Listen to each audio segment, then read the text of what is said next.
Now let's check back in with Storm Watch 12 meteorologist Oliver Smith to give us a look at our conditions tonight. Oliver. So we still have the fog in the area, but the fog is finally going to go away. We'll get into the details on when coming up here in a little bit, but we do have our next system right offshore. In fact, we're starting to see a little bit of some rain already showing up over in Astoria. So here's the leading edge of the front. This will be pushing through the region for tonight. In fact, here is our storm cache showing that rain developing as we get into the early morning hours. And then by the time we're getting towards the mid-morning, we'll start seeing that rain here into the Rogue Valley. Now there is a possibility, it's not a huge possibility, but up and down US 97, we could be looking at the possibility of some freezing rain in the early morning hours. It's all going to depend on timing with the system. If this precipitation ends up starting a little bit later in the morning or into the early afternoon, that threat will pretty much disappear altogether. So we'll keep an eye on that. Josh will have more updates into the morning hours.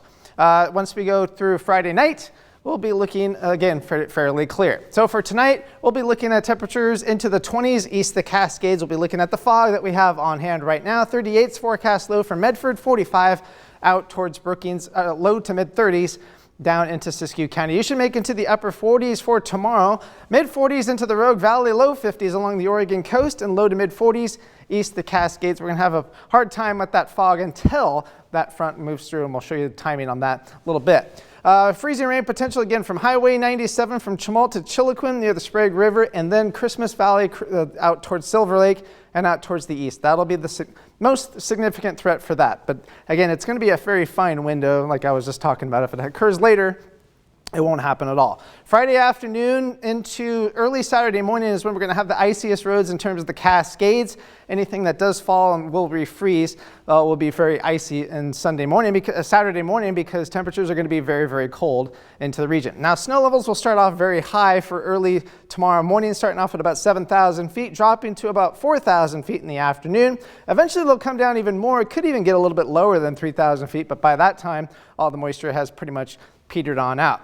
Now we're going to be looking at variable clouds throughout the next couple of mornings. Once we go, Saturday is actually going to be a pretty nice day in terms of traveling. Now Sunday, we're going to have a leading edge of a system that's going to provide some rain for the Oregon coast, but it won't do a whole lot for us here. We'll only have a chance of rain here into the Rogue Valley for Sunday. Now once we go past Sunday, we're going to be, now I've changed the resolution on this one to show a lower resolution, but for Monday, for Christmas Day, this shows a lot of rain, but there's not really going to be a lot of rain. Just a few showers up and down our region, a little bit of rain along the Oregon coast. Now, once we go through Monday night and into Tuesday, there'll be a better chance of rain along the Oregon coast.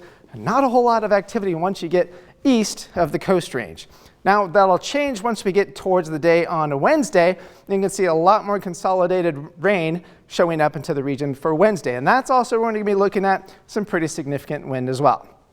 So here's your forecast for the Oregon coast for the 7 days. We'll be looking at temperatures into the 50s, temperatures warming to near 60 degrees for once we get towards Tuesday and into Wednesday. For Northern California, we'll stay into the 40s and the 50s for the next 7 days. We'll still have to deal with the fog and the low clouds over the weekend, but the rain will start to show up by Wednesday of next week. For the Klamath Basin, your coldest day will be on Saturday, only into the upper 30s. Very cold morning lows into the teens. Eventually, those lows will warm up a little bit into the upper 20s and low 30s, but still plenty cold. For the Cascades, a little bit of snow for tomorrow, dry over the weekend, and most of the next week until at least about Wednesday should be mostly rain into the Cascades. For the Rogue Valley, we'll have to deal with the fog. We'll see some rain throughout the day. Not a whole lot of rain, only anticipating maybe 1/10 of an inch or less.